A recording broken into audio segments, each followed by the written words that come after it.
How do you set training intensity when you are a beginner? Sometimes it's difficult for you to really know and fathom how much training you should be doing, how far you should be pushing it, how much effort you should be pushing in versus recovery. You're still trying to learn the exercises, form and things like that. It can be quite a confusing time to step foot in the gym. And with so many things that you're trying to think about and you're trying to learn, intensity is one of those things that is really confusing. How hard do you push yourself? Do you kind of push as hard as possible, or has that got some negative effects when it comes to recovery and things like that?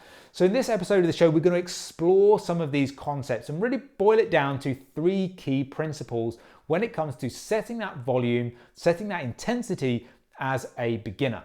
So you're motivated, you're ready to go. You're like a dog with 2 fucking dicks. You've picked up your training program. It's that IFBB Pro that you've been following for ages on Instagram. They've just released their new program. It's freaking awesome, allegedly.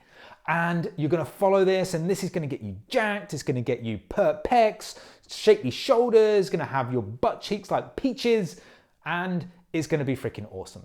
But is that program too intense for you? Is it too much for where you are right now? Is it going to take you beyond where you're capable of actually training sufficiently and effectively? Is it going to push you into a territory where actually this might do more harm than good? Now, everybody is different. I can't give you one answer that's going to be absolutely applicable to every single person that listens or watches this particular episode of the show. This is one of the limitations, shall we say, of social media and YouTube and places like that, is you can kind of give an answer, but you've got to take these principles and then apply them to your specific situation. So don't take these 3 principles as gospel. You can't do anything that deviates from any of these things because your situation may be subtly different to what I'm describing. It may be very, very close to what I'm describing, and therefore the principles almost fit perfectly. But you've got to try and make that call, that judgment call for yourself, or you get someone like me to do it all for you. But we'll talk about that later. Principle number 1 is form over everything. When you are a beginner, or in fact when you are advanced, or whatever you want to call it, you need to focus on form above everything else, especially when you're a beginner, because you are going to be learning new exercises. You are going to be learning movements in a gym with weight that you've never ever done before, potentially.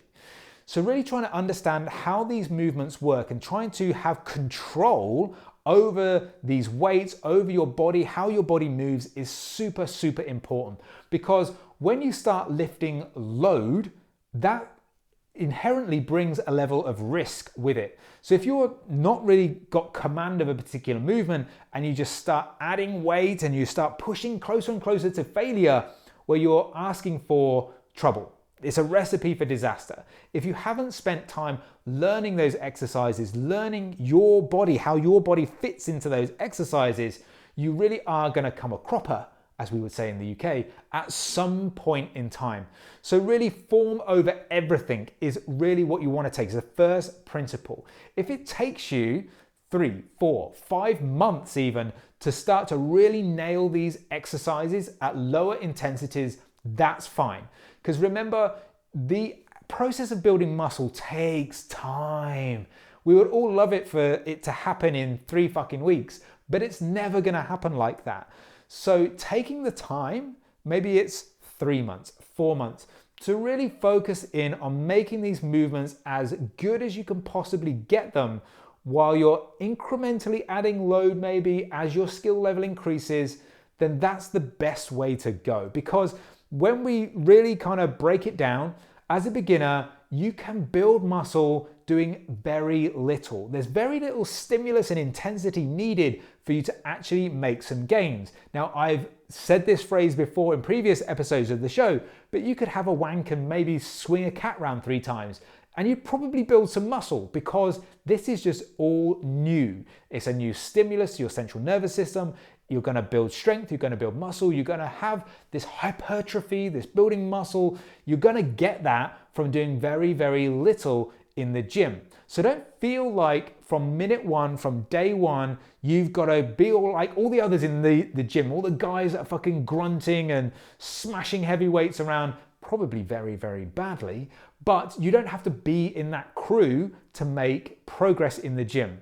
If you are really creating this solid foundation where you understand the movements, you understand a hinge pattern, you understand a squat, a press, all of these different movements and how your body is best suited to do those particular exercises, that is going to pay so much dividends in the future. When you start to build more muscle, when you start to increase more load, increase strength, you'll be doing so from a point of view of where you can execute those exercises really, really well. And that creates longevity, not just in terms of you be able to incrementally improve in the gym, but also in terms of your joints. You're not going to have them absolutely fucked in 5 years' time because you didn't focus on form. You tried to just go balls to the wall from minute one, and that won't pay off, trust me.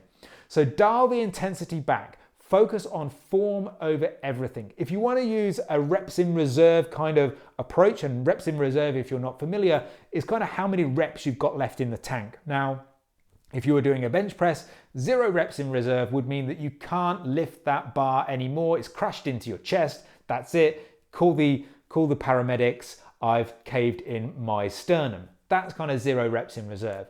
Now, if you're a beginner, you might go like 5, 6, 7, 8, 9, 10 reps in reserve, and you'd still probably build some muscle.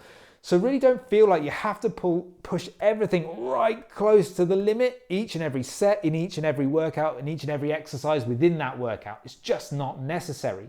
Again, focus in on learning the movement, executing that movement effectively with the lighter intensities, but making sure you are feeling like you're lifting weights. So you don't want to go in there and just say, well, okay, I'm going to bench press with the 1 kilo dumbbells for the next year because I want to make sure my form's right. Again, that's not the balance you're trying to achieve here. You're trying to achieve that thing where, okay, this feels like I'm lifting weight, but I'm in control of that weight and I'm learning about the exercise and I'm able to improve my form while I'm lifting this particular load. That's what the focus should be on for principle number 1, which is form over everything. Principle number 2 is to increase the intensity alongside your ability to execute an exercise. Now, pushing closer to failure, pushing more load is absolutely pointless if it's not done with skill and with maintenance of form. So if you can lift 80 kilos on a bench press perfectly, but when you then try to jack it up to 100, it's absolute shit. Even if you maybe completed 1 rep, if that was the dog shit rep when it comes to form, arguably that's not progression at all. So make sure you increase intensity as you feel like your skill level is improving. Now that's a very subjective way to look at things. How do you measure that? Again, you're going to go either have a trainer who's going to assess that for you and try and incrementally increase that intensity for you in line with what they see as your improvements in skill level. Or maybe you've got an online coach like me who would look at your form videos, and as your form increases and as you increase load, how does your form change and does it stay where it should be as you're increasing those loads? Again, you can have someone to assess that for you, or you can judge it for yourself. Are you in control of that repetition at every stage? Or is it just out of control or using momentum, inertia, etc., etc., etc.? So really only progress the exercise in terms of its intensity and its load alongside your ability to execute that exercise effectively. Principle number 3 is to take your time. So you've got to this point where you are in control of the movement and you take this less conscious thought. You don't have to really think about every cue and every part of the exercise inside and out. That might be a good way to judge whether you've mastered the skill of that exercise and you can increase the intensity. Are you having to think about every stage of that movement in detail, or is it now more automated? That might be a sign that you can increase the load. Now, principle number 3 is take your time, because this part of the process, again, like I said before, this pays off in the future when you focused on the ability to execute the exercise and then you start to increase load. Well, that's going to play off a huge amount. You're not going to hit the frequent training plateaus. You're not going to hit these points where you feel like you're not progressing and you're not moving forward. If you focus on your form, you're executing well, things will happen. Things will start to change. And over that course of time, once you start to build up that confidence and that skill level, well, then your ability to push closer and closer to failure, if that's the goal and if that's necessary within the program, you can absolutely do that. And it might be the case, it takes you, like I said, 3, 4, 5, even 6 months to get to that point.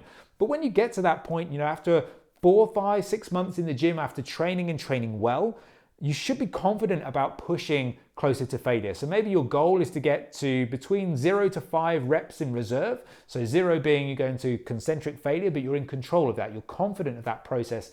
And you don't have to go to failure every time, but when you want to and when you need to, you can go there and you can go there with good form. That's what you want to get to.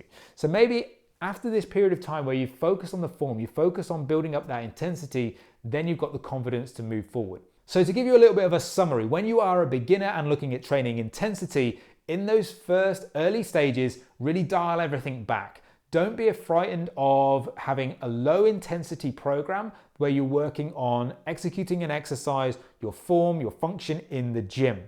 Then principle number 2 is when you start to increase your skill level, that's the point at which you start to increase the intensity of the exercise. But be honest with yourself, make sure you're having good assessments of your form and making sure you're keeping that as you're progressing that intensity. And principle number 3 is take your time. It's not a rush, it's not a race. Do things at the right pace for you rather than rushing through everything because you think that you need to start training to failure every 5 seconds. That's not really the case. So take your time and make sure you do things correctly because that is going to make sure that you can make progress over the course of time continuously. So hopefully you enjoyed this episode of the show. If you did and you're watching on YouTube, subscribe to the channel. That's awesome. If you're listening to this on a podcast, rate and review would be absolutely awesome too. And why not come and visit me on Instagram at iron_paradise_fitness. Drop me a comment, drop me a DM, anything you like. Happy to answer your questions, whatever they may be. And if you want some information about training, nutrition, taking the next step, getting kick-started to your training, getting kick-started to your nutrition, click the link in the show notes. You can get hold of my free calorie macro calculator, calorie guide, craving guide, recipe packs, training program, all that for free by just clicking the link in the show notes. Plus you can find out more about my online coaching program, the Lean Life Method, where I can take control of your training and nutrition and help take the frustration, the overwhelm, and shorten that time frame of getting you to that body you've been striving for and helping you live that leaner, healthier life for good. So if you're interested in that, links are in the show notes below. But for now, all I'm going to say is thanks so much for listening. Thanks so much for watching. Keep living the lean life, and I'll see you for the next episode of the show.